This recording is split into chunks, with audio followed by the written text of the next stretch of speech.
പെൺകുട്ടികൾക്ക് പീരിയഡ്സ് ആയി കഴിഞ്ഞാൽ ഭയങ്കര തളർച്ചയും പ്രശ്നങ്ങളും, ഒരു പീരിയഡ്സിന്റെ വേദന സഹിക്കാൻ കഴിയാത്ത കുട്ടികൾ എങ്ങനെ ഒരു പ്രസവ വേദന പ്രസവിക്കുന്നത്? ഈ മണ്ടത്തരം പറഞ്ഞുകൊണ്ട് വരുന്ന സ്ത്രീകളെയും ചില പുരുഷന്മാരെ ഇടയ്ക്കിടയ്ക്ക് കാണാറുണ്ട്.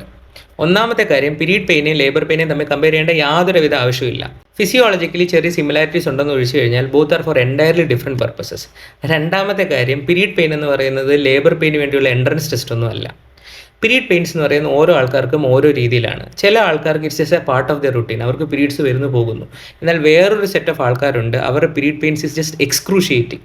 വേദന മാനേജ് ചെയ്യുന്നത് പോട്ടെ, അവർക്ക് കിടക്കയിൽ നിന്ന് എഴുന്നേക്കാൻ പോലും പറ്റില്ല. ഛർദിൽ, nausea, it's very difficult for them. Adenomyosis, endometriosis തുടങ്ങിയ അസുഖങ്ങളും കൂടെ ഉണ്ടെങ്കിൽ പീരീഡ് പെയിൻ എന്ന് പറയുന്നത് ഇറ്റ്സ് ആഗണി ഫോർ ദം. അങ്ങനെയുള്ളവർക്ക് എന്ത് ഇൻസൾട്ടിങ് ആണ് ഇങ്ങനെയുള്ള വാക്കുകൾ. പിന്നെ ലേബർ പെയിൻ, പണ്ടുള്ള ആൾക്കാർ വേദന സഹിച്ചാണ് പ്രസവിച്ചത്, വേദനയോടുകൂടിയുള്ള പ്രസവമാണ് ഫുൾഫില്ലിങ് എന്നൊക്കെ പറയുന്നത് ഈസ് ജസ്റ്റ് സ്റ്റുപ്പിഡിറ്റി. നമ്മൾ മോഡേൺ ഒബ്സ്റ്ററ്റിക്സിൽ അല്ലെങ്കിൽ മോഡേൺ മെഡിസിൻ ഇതിനൊക്കെ ട്രീറ്റ്മെൻറ്റും മരുന്നുകളും കൊണ്ടുവന്നിരിക്കുന്നത് എന്തിനാണ്? ഇതൊക്കെ കംഫർട്ടബിൾ ആക്കാൻ വേണ്ടിയിട്ടാണ്. പിന്നെ പെയിൻ എന്ന് പറയുന്നത് ഈസ് ഓൾസോ വെരി പേഴ്സണൽ. ചില ആൾക്കാർക്ക് പെയിൻ ടോളറൻസ് കൂടുതലായിരിക്കും, ചില ആൾക്കാർക്ക് പെയിൻ ടോളറേറ്റ് ചെയ്യാൻ ഭയങ്കര ബുദ്ധിമുട്ടായിരിക്കും. അതിപ്പോൾ നോർമൽ ഡെലിവറി ആണെങ്കിലും സിസേറിയൻ ആണെങ്കിലും lot of options are available.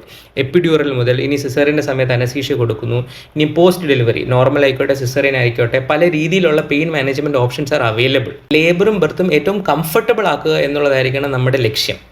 അപ്പോൾ ഒരു പെൺകുട്ടി അടുത്തവണ നമ്മുടെ അടുത്ത് വന്നിട്ട് അയ്യോ എനിക്ക് പീരീഡ് പെയിൻസ് ആണ്, ബുദ്ധിമുട്ടാണെന്ന് പറയുമ്പം അയ്യേ നിനക്കിതൊന്നും സഹിക്കാൻ വയ്യേ എന്നല്ല നമ്മൾ ചോദിക്കേണ്ടത്, ഹൗ ക്യാൻ വി ഹെൽപ്പ്? ഈ വേദന നാവിഗേറ്റ് ചെയ്യാൻ നിന്നെ ഞങ്ങൾക്ക് എങ്ങനെ സഹായിക്കാം എന്ന് ചോദിക്കാൻ സമൂഹം പഠിക്കേണ്ട സമയം അതിക്രമിച്ചു കഴിഞ്ഞിരിക്കുന്നു.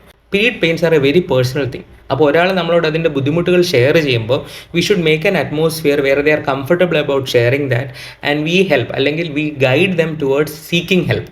അതായിരിക്കണം നമ്മുടെ ആറ്റിറ്റ്യൂഡ്. അല്ലാതെ ഇതുമാതിരി ഊളത്തരം പറയുന്നത് ഒരിക്കലും ഒരു രീതിയിലും നമ്മൾ പ്രൊമോട്ട് ചെയ്യാൻ പാടില്ല.